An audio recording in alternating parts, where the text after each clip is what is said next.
पंचामृत नावातच सात्विकता आहे, तर हा आपण आठवडाभर टिकणारा अतिशय पौष्टिक आणि रुचकर पंचामृत केक बनवणार आहेत। किती छान दिसतो केक, अगदी घरातल्या साहित्यात बनवून तयार होतो। तुम्हाला कुठला केक खायला आवडतो कमेंट करून नक्की कळवा।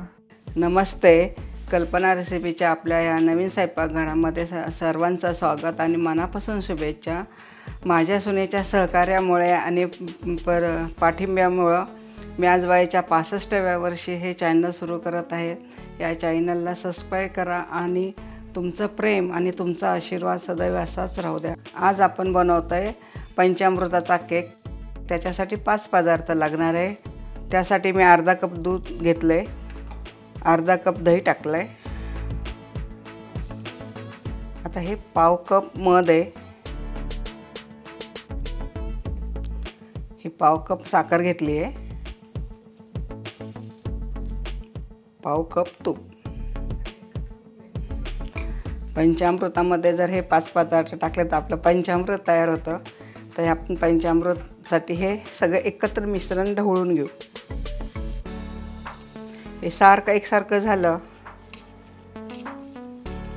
हे मिश्रण आता एकजीव झालेलं आहे। याच्यामध्ये टाकणार आहे आपण 1 कप बारीक रवा घेतलाय, त्याच्यामध्ये आपण टाकणार आहे पाव कप ड्रायफ्रूट। आता हे मिश्रण पुन्हा एकदा एकसारखं करून घ्यायचं आहे ढवळून।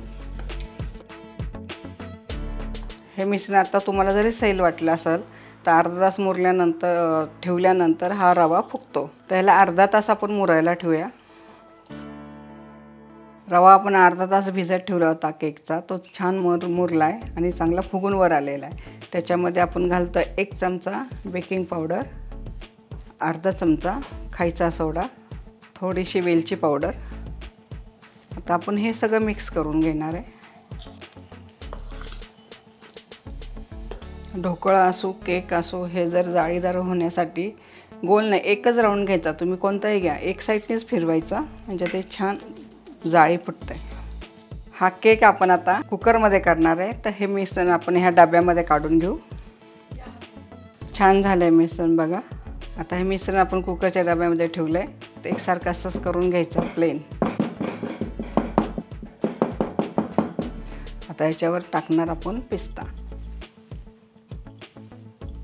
आपण कुकरमध्ये केक करतो त्यामुळे कुकरच्या झाकणाची शिट्टी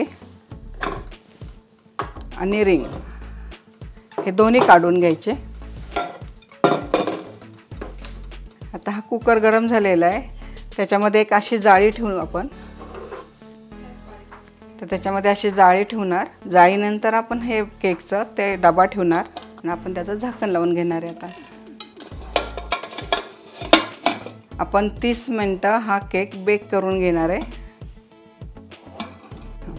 अर्धा तास हा केक आपण बेकिंग करून घेतलेला आहे। तो झाला की नाही आपण बघूया। तर आपला वा मस्त झालेला आहे। तो झाला की नाही कसं बघणार आहे आपण। ह्याच्यामध्ये आपण सुरी घालूया। हा सुरीला नाही चिटकला तर आपला केक झालेला आहे। तर हा केक आपला झालेला आहे। आता याला पूर्ण थंड करून घेऊया आपण। आता हा केक थंड झाला आहे, आपण ह्याच्या कडा मोकळ्या करून घेऊया। तर आपण ह्याला पलटी करून घेऊया।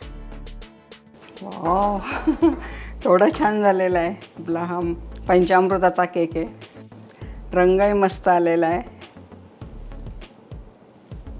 आता केक हा आपण थंड करून घेऊया। हा 8 ते 10 दिवस हा केक चांगला टिकतो।